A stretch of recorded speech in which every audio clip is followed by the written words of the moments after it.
Hey guys, it's Snowman here from the Eastern Oklahoma Zombie Hunters. This is the second video I've made on this topic. I've decided to break it up into three-part series because, well, one of my videos was deleted off YouTube for being too long.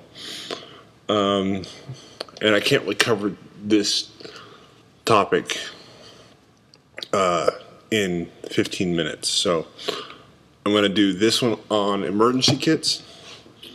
And then the next two will be on survival kits and some more focused items like extended fighting bags and bug out kits. This first video is going to be on emergency kits. This is actually how I got started. Well, this type of thing. I was living in Florida, and middle of hurricane path, and after Hurricane Bonnie moved through, I decided to get a kit together in case I had to leave, in case a big storm like Katrina moved through, or Hurricane Andrew hit Florida, something along those lines. I would have something. I wouldn't be completely alone. So yeah, I put together just a standard backpack with some supplies, a little bit of money, enough that I thought I could get home on.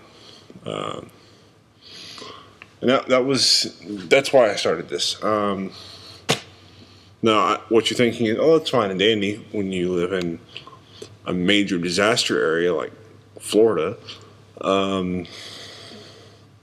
But what use do we have that here? Well, if you're actually asking that question, you obviously haven't lived in Oklahoma very long. EF5 tornadoes are a common thing in this state. Usually every 2 or 3 years we have one or two. They cause they're horrible. I had friends in Joplin when that city got wiped out, and all they had was what was on their back. So, with that said, to make sure what's on your back is enough for you to survive on. So, let's talk about your survival kit. Now, you can't just put this thing together, put it underneath your sink, and leave it there. First off, things go bad, have expiration dates. 2, your kit should change with the season. Your needs in the summer are not going to be the same as your needs in the winter. So this would actually be a good time, this time of year, to start transitioning your kit from a summer pack to a winter pack. If you have the ability to just pack one up for each season, go for it. Seems to me like a waste of space, but hey, why not? We cover what should be in your summer emergency kit for dealing with a natural disaster. Now, we're not going to cover man-made disasters, or which would include things like power outages, war. We're not going to cover that kind of stuff in this. We're just going to cover natural disasters like tornadoes, hurricanes, earthquakes, ice storms, things like that. All right, so your summer kit. I'd break this out about the last part of February, make sure everything's up to date. You should have, just some basic things. One of the big problems with this in this area is power outages, and tornadoes. Big, massive thunderstorm moves through, knocks out the power for a few days. It's not unheard of. Another thing, if you have a tornado move through, it's probably going to knock out power as well. So this is a good thing to have, but you're going to need a few things. You need some basic medical supplies, gauze, tape, waterproof tape, moleskin bandages, some kind of like antibacterial cleaning thing, some antibacterial soap, spray bottle, Germ-X would be good. This is in case you get injured, and should just be basic patch-up kit. I'm not talking about taking care of a sucking chest wound here. This is like I sprained my ankle when the tree fell on me, or you know, you should have things to make a splint in there. You should have, that should be your basic first aid kit. It should handle broken bones and minor bleeding. And make sure you have enough supplies in there for at least yourself and 3 other people. That way you have no chance of running out. After that, you really should be. What's the word I'm looking for? You should be able to get to help in this situation. Anything more major. Now, don't count on that because it took a week to get water to the Superdome when Katrina hit. So,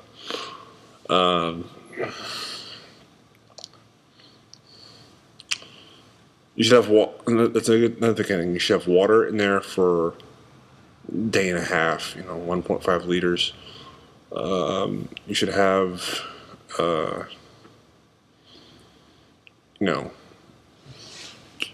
it might be a good idea to include in this your wallet. Now, I'm not saying don't, include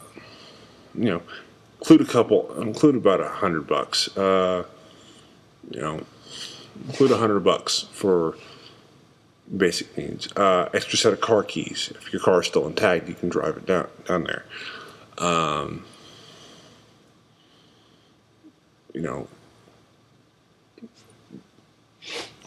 In the summer, you're going to need maybe a t-shirt, some extra pair of socks.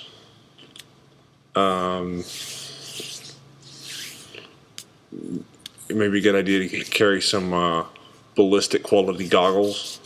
In case when your house gets blown away, there might still be some wind blowing, hail around, or some sand. Pick some up for about $20, decent pair. You should have copies of insurance paperwork in there, just in case. You should have. This is all basic stuff, and you really can't prepare to a level where you're prepared for everything to happen. This is just to give you. If you lose everything, it's better than nothing. Include a blanket. My Life Survivor blankets are great. They make it much more bearable in the situation.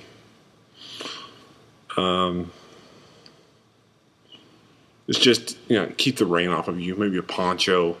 Don't recommend an umbrella. They're kind of bulky.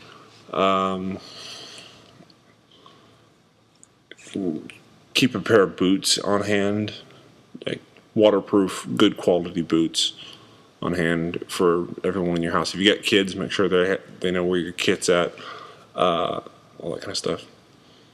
Now in the winter, your kit should differ from that. That's your summer pack. That's to handle the most common things that could go wrong in the summertime.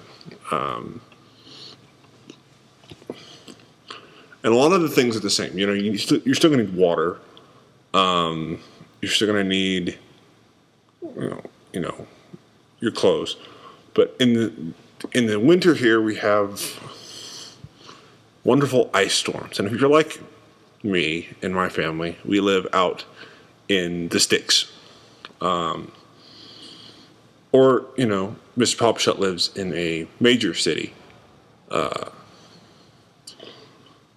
here in eastern Oklahoma, and you know, it could be difficult for him to get out. We have ice storms here. We have, it's uncommon nowadays, but we do have blizzards. Remember Snowpocalypse? Yeah, it was fun. Ice storm a few years ago knocked out power for a week. Several people died. And this is no joke here, people. This could be, this could save your life. All right. Now, this emergency kit for the winter should include some wool garments of clothing. Wool retains your body heat even when wet, up to 80%. You should need some food in there. You're going to need some calories to burn to keep yourself warm. Candles. They make these little wax or alcohol or gel fuel cooking systems. Might be enough to heat up a couple cans of beans for you. Make sure you have food on hand. It's always just a good thing. That's basic prepping. I hate people when I go over to their house and they're like, we have to go to the store because we don't have anything to eat. And I'm like, how long have you known that you like to eat? But yeah.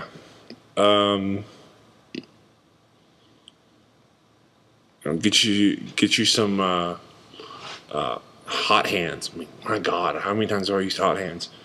Oh man, it's that's something that when you need it to work, it needs to work. That saved my butt when I lived in Muskogee for a while. Should have decent clothes. Nice waterproof parka would be good to have in there, or a liner at least. Liners are cheap; they weigh almost nothing. Put them in there. Water in the wintertime is your biggest enemy. Sweat, toss some deodorant in there. Antiperspirant deodorant. Get you some. Make sure you have wool. Make sure you have waterproof boots. A hat of some kind, something that covers your ears, like a beanie. I had this 100% wool beanie with a fleece liner in it. I mean, my God, the thing is amazing. I've worn it. I've had it for like 8 years. Maybe time to replace it. Who knows? Bought it at Walmart. I don't even know where I could get another one. But anyway,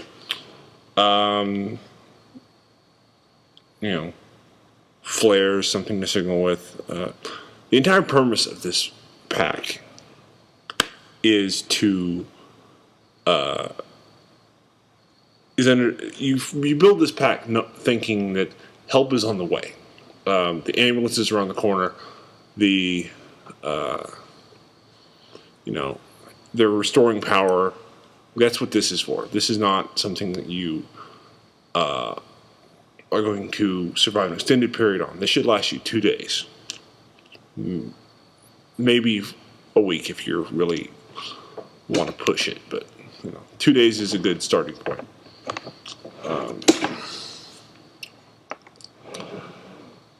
Now, in the next video, we're going to talk about survival kits, which will be the next step up after this is depleted. And there are multiple types of that. We'll cover those. Another thing you should remember is that things go bad, things expire. You need to check your emergency kit every 3 months.